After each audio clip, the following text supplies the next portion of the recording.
ॐ सहना भवतु सहनौ भुनक्तु सह वीर्यङ्करवावहै तेजस्विनावधीतमस्तु मा विद्विषावहै। ॐ शान्ति शान्ति शान्तिः। हरिः ओम्। कठोपनिषद द्वितीय अध्याय तृतीय बल्लीर प्रथम किछु मंत्र आज के आमरा आमादेर पर्वे आलोचना करब। बला हच्छे ऊर्ध्वमूलय अवाक शाख एषो अश्वत्थः सनातनः तदेव शुक्रं तद्ब्रह्म तदेवामृतमुच्यते तस्मिल्लोकः श्रीतः सर्वे तदु नात्येति कश्चन एतद् वै तत्। बोलছেন যে आत्मतत्व अत्यंत दुर्विज्ञ, তাই বিভিন্ন রূপে আত্মতত্ত্ব উপদেশ দেওয়া হচ্ছে। বলছে এষঃ সনাতনঃ অশ্বত্থঃ ঊর্ধ্বমূলঃ অবাক শাখঃ। এই সংসার রূপ অনাদি অশ্বত্থ বৃক্ষের মূল ঊর্ধ্বে, অর্থাৎ সর্বোত্তম পরমাত্মা এর মূল, এর কারণ, আর শাখাসমূহ অধোগামী অব্যক্ত। তদেব শুক্রং তদ্ব্রহ্ম, সেই মূল স্বরূপী শুদ্ধ জ্যোতির্ময় সর্বব্যাপী ব্রহ্ম। তদেব অমৃতমুচ্যতে, তিনি আবার অবিনাশী। তস্মিন লোকে তস্মিন সর্বে লোকাঃ শ্রিতাঃ, তাতে সমুদয় জগৎ আশ্রিত রয়েছে। কশ্চন তথ ন অত্যেতি, অর্থাৎ কেউই তাকে অতিক্রম করতে পারে না। এতদ বৈ তৎ, এই সেই নচিকেতা কর্তৃক জিজ্ঞাসিত আত্মজ্ঞানের তত্ত্ব। এই যে সংসার বৃক্ষ, এটিকে সকলের অনুভব করবার জন্য বলা হচ্ছে। সংসার কেমন না অশ্বত্থ গাছের মতন, তার নানা ডালপালা মূল শাখা সব রয়েছে। অশ্বত্থ শব্দটির আরেকটি অর্থ আছে, সেটা হচ্ছে নশ্বর, পরিবর্তনশীল। জগৎ সনাতন অনাদিকাল থেকে রয়েছে বলে আমাদের মনে হয়। অশ্বত্থ গাছের মূল নিচের দিকে, শাখা প্রশাখা উপরের দিকে থাকে। এই সংসার বৃক্ষটি কিন্তু বিপরীতধর্মী, এর মূল ঊর্ধ্বে আর শাখা নিচের দিকে। কেন ঊর্ধ্বমূল বললেন? না, পরম তত্ত্ব ব্রহ্ম হলেন সংসার বৃক্ষের মূল। তার থেকে এই সংসারের উৎপত্তি। যেমন মূল থেকে সঞ্চারিত রস বৃক্ষকে বাঁচিয়ে রাখে, তেমনি এই সংসার বৃক্ষ ব্রহ্মমূল থেকে উৎপন্ন এবং ব্রহ্মের সত্তায় সত্তাবান। এইটির কথা এখানে বলা হলো। প্রথম মন্ত্রে বলা হলো দ্বিতীয় অধ্যায়ের তৃতীয় বল্লীর দ্বিতীয় মন্ত্রে। এবার আমরা যাব। यदिदं किंच जगत्सर्वं प्राणो एजति निःश्रितं महद्भयं वज्रमुद्यतं या एतद्वि दूरमृतास्ते भवन्ति। যে ব্রহ্মকে জানলে জীব অমৃত হয়, জগতের মূল কারণ সেই ব্রহ্মই নেই, অসৎ থেকে এই জগৎ উৎপন্ন হয়েছে। কেউ যদি এরকম ভাবেন, সেই শঙ্কাটি দূর করবার জন্য এই মন্ত্রের কথা বলা হচ্ছে। বলছেন ইয়াদিদং কিঞ্চ জগৎ সর্বং, এই যা কিছু সচল, প্রাণ এজেতে নিঃশ্রিতম, যে সমস্ত পরব্রহ্মে আছেন বলে সেই পরব্রহ্ম থেকে নির্গত হয়ে স্পন্দিত হচ্ছে। এই জগৎ কারণ ব্রহ্ম উদ্যতং বজ্রং মহদ্ভয়ম, উদ্যত বজ্র সদৃশ অতি ভয়ানক। ये एतत् विदुहुते अमृताः भवन्ति, যারা এই সপ্রকাশ ব্রহ্মকে আত্মরূপে সাক্ষাৎ করেন, উপলব্ধি করেন, তারা জন্ম মৃত্যু অতিক্রম করে অমৃতাः ভবন্তি, অমর হয়ে যান, স্বস্বরূপে স্থিতি লাভ করতে পারেন, যারা ব্রহ্মকে উপলব্ধি করেন। তারপরের মন্ত্রটিতে যাব এবার আমরা। বলা হচ্ছে ভয়াদস্যাগ্নিস্তপতি ভয়াত্তপতি সূর্যঃ ভয়াদিন্দ্রশ্চ বায়ুশ্চ মৃত্যুর্ধাবতি পঞ্চমঃ। अस्य भयात् अग्निः तपति भयात्तपति सूर्यः भयात् इन्द्रः च वायु च पंचमः मृत्युः ধাবতি। अस्य भयात् अग्नितपति, এই পরমেশ্বরের এই যে বললেন উদ্যত বজ্র সদৃশ ভয়ানক যে ব্রহ্ম, তার ভয়ে জগৎ কীভাবে বর্তমান রয়েছে এটি বলছেন এখানে। বলছেন পরমেশ্বরের ভয়ে অর্থাৎ তার শাসন মেনে অগ্নি তাপ প্রদান করেন। ভয়াৎ তপতি সূর্যঃ, তার ভয়ে সূর্য তাপ দেন। ভয়াৎ ইন্দ্রঃ চ বায়ুঃ চ পঞ্চমঃ মৃত্যুঃ ধাবতি, তার ভয়ে ইন্দ্র বায়ু পঞ্চম মৃত্যুও নিজ নিজ কর্তব্য সম্পাদন করছেন। অগ্নি সূর্য বায়ু এদের জড় বস্তু বলা হচ্ছে, কিন্তু এদের অধিষ্ঠাত্রী দেবতারা সব চেতন। এরা কিন্তু কেউ স্বতন্ত্র নন, এরা সবাই ব্রহ্মের নিয়ন্ত্রণাধীন। এই সবার সমস্ত দেবতার নিয়ন্ত্রক হচ্ছেন সর্বনিয়ন্তা ব্রহ্ম। ইনি জীবাত্মা রূপে সর্বজীবে বিরাজিত। ইহ চেদশকদ বদ্ধুং প্রাক শরীরস্য বিস্রস্যঃ ততঃ सर्गेषु लोकेषु शरीरत्वाय कल्पते।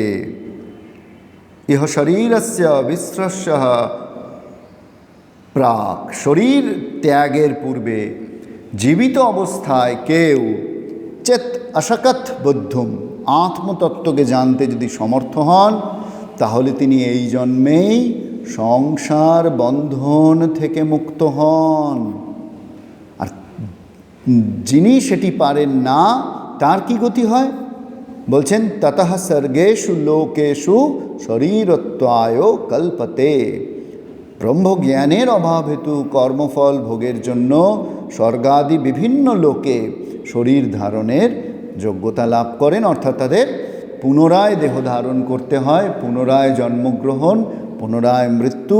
এই যে সাইকেল, এই সাইকেলের বাইরে তারা যেতে পারেন না। স্বর্গেষু লোকেষু, স্বর্গ মানে জীব এবং তার কর্মফল ভোগ করবার জন্য যেখানে জন্মগ্রহণ করেন। পৃথিবী থেকে আরম্ভ করে সমস্ত লোকই আসলে স্বর্গলোক।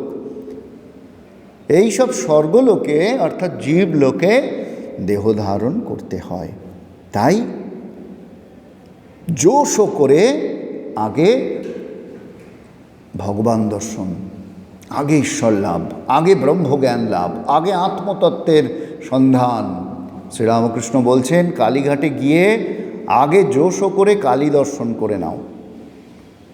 তাই এই শরীরপাতের পূর্বেই আত্মজ্ঞান লাভের প্রয়াস করা দরকার। অনেকে ভাবেন যে এখন যেমন করে চালাই, মৃত্যুর পর স্বর্গে যাব, সেখানে গিয়ে সব হবে। এই সব কেবলমাত্র আমাদের মনের আলস্য, কল্পনা মাত্র। এই জীবনে কিছু করতে চাইছি না, অথচ মরবার পর স্বর্গলাভ করতে চাই, এটি হওয়ার নয়।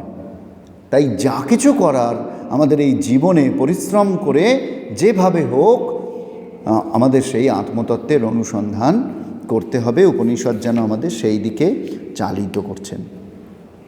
স্বামী ব্রহ্মানন্দজি মহারাজ শ্রীরামকৃষ্ণের মানসপুত্র, তিনি বলতেন যে সাধকের শরীর অতিশয় যত্ন করে রাখতে হয়, এটি একটি সূক্ষ্ম যন্ত্র, যাকে ব্যবহার করে ভগবান লাভ হতে পারে। তাহলে এই শরীরের মধ্যে দিয়েই ভগবান লাভ হতে পারে। তাই বলছেন বেশ্যার শরীরের মতো, মহারাজ বলছেন এই সাধু শরীরকে সযত্নে রক্ষা করবে। বেশ্যা অর্থাৎ বারবনিতা, যিনি দেহোপজীবিনী, দেহ মাধ্যমে, দেহের মাধ্যমে যিনি অর্থ রোজগার করে সেই দেহকে লালন পালন করেন, তিনি যেমন দেহকে যত্নে রাখেন, কারণ ওই দেহটির মধ্যে দিয়েই তার রুজি রোজগার, তার জীবনযাপন, তেমন করে সাধককেও শরীরকে সেই রকম যত্নে রাখতে হয়, ভোগের জন্য নয়, আত্মবস্তু লাভের জন্য। এই কথাটি বলা হচ্ছে শরীর ধারণ কারণ শরীর ধারণ করে দেহকে এত যত্নে রাখার কারণ কি না, এই দেহ দিয়েই আমাকে ঈশ্বর লাভ করতে হবে, এই দেহের মাধ্যমেই আমাকে আত্মতত্ত্বের অনুসন্ধানে ব্রতী হতে হবে। তাই ঠাকুর শ্রীরামকৃষ্ণদেব বলতেন, ভক্তের দেহ চিন্ময়, শুদ্ধ সত্যগুণ থাকায় তার চৈতন্যকে আবৃত করে না। এই শরীর আমাদের একটা অপূর্ব সুযোগ দিয়েছে। এই জন্ম মৃত্যুর প্রবাহের হাত থেকে নিষ্কৃতি পাবার উপায় আত্মজ্ঞান। সেই আত্মজ্ঞান লাভের আমাদের চেষ্টা করতে হবে, সেই শরীর থাকতে থাকতে তার সদুপযোগ করতে হবে, না হলে আবার দেহ ধারণ করতে হবে। পরের মন্ত্রে এই কথাই বলছেন, यथा दर्शे तथा तथात्मनि, यथा सपने तथा पितृलोके, यथाप्सु परीव ददृश तथा गंधर्वलोके, छाया तपोयोरीव ब्रह्मलोके। বলছেন স্বপ্নে দেখা বস্তুগুলির অনুভব জাগ্রতের অনুভবের মতন স্পষ্ট নয়। আদর্শে যথা তথা আত্মনি, স্বচ্ছ দর্পণে যেমন সেই রকম শুদ্ধ বুদ্ধিতে পরমাত্মার দর্শন বা উপলব্ধি হয়। স্বপ্নে যথা তথা পিতৃলোকে, স্বপ্নকালে যেমন সবই অস্পষ্ট বোধ হয়, সেরকম পিতৃলোকেও আত্মদর্শন অস্পষ্ট। অপ্সু যথা তথা গন্ধর্বলোকে ইব, জলে যেমন বিভিন্ন অঙ্গ প্রত্যঙ্গ বোঝা যায় না, তেমনি গন্ধর্বলোকে আত্মাকে দেহাদির সঙ্গে সংস্পৃষ্ট বলে মনে হয়, পরিদদৃশে দেখা যায়। ব্রহ্মলোকে ছায়া আতপয়োরিব, ব্রহ্মলোকে অন্ধকার ও আলোকের মতন আত্মা এবং অনাত্মার ভেদের দ্বারা সম্যক আত্মদর্শন হয়। জ্ঞানের পথে চললে এই ব্রহ্মলোকে পৌঁছানো এটি চরম অবস্থা, বলা চলে একেবারে last step of the stair, সিঁড়ির শেষ ধাপ। তাই সেখানে আত্মজ্ঞান অত্যন্ত স্পষ্ট হবে, সেটিতে কোনো সন্দেহ নেই, সেটি স্বাভাবিক। তার মানে হচ্ছে আমরা এই যে মনুষ্যলোকে এসেছি, এটি উপভোগ করব, এই জন্মে এই দেহে ব্রহ্মজ্ঞান লাভের সর্বপ্রযত্নে চেষ্টা করব, এমন সুযোগকে কোনোভাবেই যেন আমরা হারিয়ে না ফেলি। ব্রহ্মজ্ঞান লাভ করলে উদ্দেশ্য সিদ্ধ হবে ভাবলে ব্রহ্মজ্ঞান কি করে লাভ হবে তার চেষ্টার প্রতি আমাদের মন যাবে। এখন সেই তত্ত্ব সাক্ষাৎকারের সাধন পথ, সেটির কথা বলছেন ইন্দ্রিয়াণাং পৃথক ভাবমুদায়াস্ত মৌচয়ত পৃথগুত পদ্যমানানাং মত্যাধীরো ন শোচতি। পৃথক উৎপদ্যমানানাম পৃথক ভাবম চ যত উদয়স্তো ময়ো মত্বা ধীরঃ ন শোচতি। নিজ নিজ উৎপত্তির কারণ আকাশাদি পঞ্চভূত থেকে ভিন্ন ভিন্ন রূপে উৎপদ্যমান ইন্দ্রিয় সমূহের আত্মা থেকে পার্থক্য এবং তাদের যে উৎপত্তি ও লয় তা জেনে ধীরঃ ন শোচতি, বিবেকী ব্যক্তি শোক করেন না। এই যে ইন্দ্রিয়ের বিষয়, এগুলি বিশ্লেষণ করলে এদের উৎপত্তি আমরা বুঝতে পারব, এবং এইটি বুঝতে পারলে, এই উৎপত্তিটি বুঝতে পারলে ধীর ব্যক্তি, বিবেকী ব্যক্তি যে, তার কোনো শোক হবে না। আমরা দেখছি যে তত্ত্ব বিশ্লেষণে পটু ব্যক্তি, পণ্ডিত ব্যক্তি, তারাও আমাদের মতন সুখ দুঃখ ভোগ করছেন। পণ্ডিত আর মূর্খ সকলেই অজ্ঞানপূর্বক ব্যবহার দেখা যায়, পশুর মতন তাদের ব্যবহার দেখা যায়। যেমন পশুকে লাঠি নিয়ে তাড়া করলে পালায়, আবার ঘাস পাতা দেখালে এগিয়ে আসে। সংসারে আমরাও দুঃখ এড়িয়ে পালাচ্ছি, কিন্তু পণ্ডিতের থেকে তার ব্যবহার কি কিছু পৃথক? তাহলে জেনে লাভ কি হলো? তাহলে যে দৃঢ় সংস্কার মনের ভিতরে রয়েছে তাকে দূর করবার জন্য তার বিপরীত সংস্কারকে দৃঢ়ভাবে অন্তরে স্থাপন করতে হয়। এই জন্য বারবার শ্রবণ, মনন, নিদিধ্যাসনের আবশ্যকতা। এত শুনেও যেন আমাদের কাজ হচ্ছে না। যথা পূর্বং তথা পরম। শাস্ত্র বলছেন, মলিন মনের জন্য সত্যকে ধরে রাখতে পারছো না, ঘষা মাজা করতে থাকো, যাতে মনের পূর্বগ্রহ যাতে দূর করবার চেষ্টা করা যায়।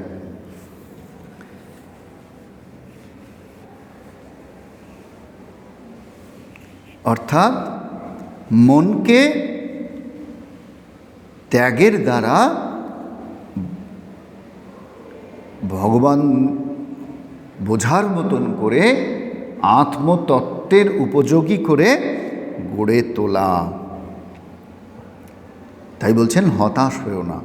শাস্ত্র বলছেন হতাশ হয়েও না, নিশ্চয়ই সফল কাম হবে। এইটি হচ্ছে মূল কথা।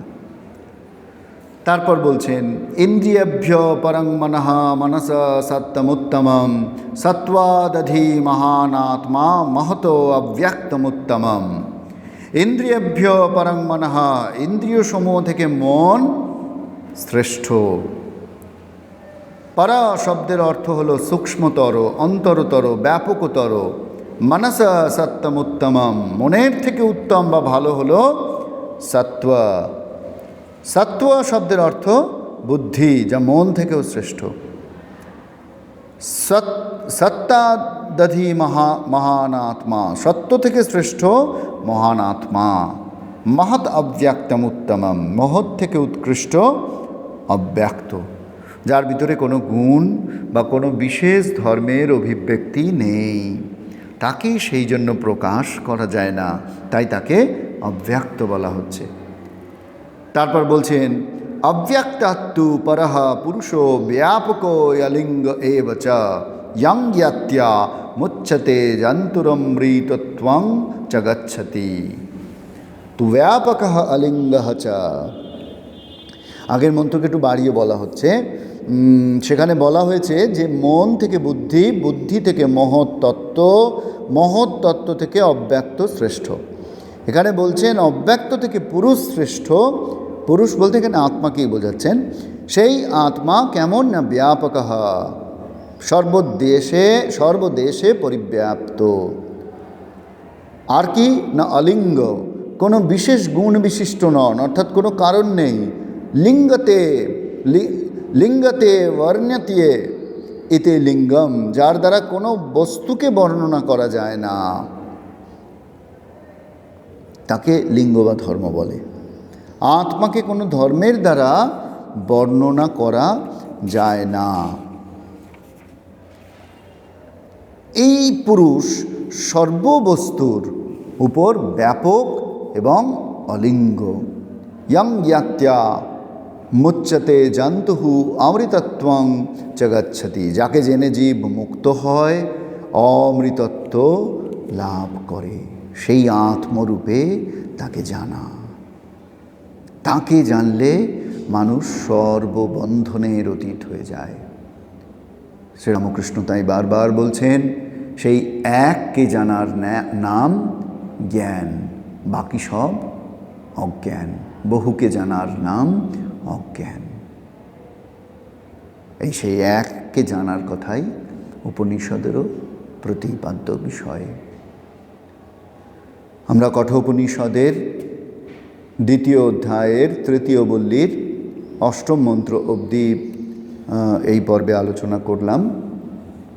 এরপর আমাদের অন্তিম পর্ব, সেই পর্বে আমরা বাকি মন্ত্রগুলির আলোচনা এবং ব্যাখ্যা করব। আশা করছি আপনাদের আমাদের এই কঠোপনিষদের সহজ সরল বাংলা ভাষায় ব্যাখ্যা এবং পাঠ ভালো লাগছে। আপনারা কমেন্ট বক্সে জানাচ্ছেন আপনাদের ভালো লাগার কথা, লাইক সাবস্ক্রাইব করছেন আমাদের অ্যারাইজ অ্যাওয়ে কোঠো জাগো চ্যানেলটিকে। এর জন্য আপনাদের অনেক ধন্যবাদ। নমস্কার। ওম শান্তি শান্তি শান্তি। হরি ওম তৎসৎ।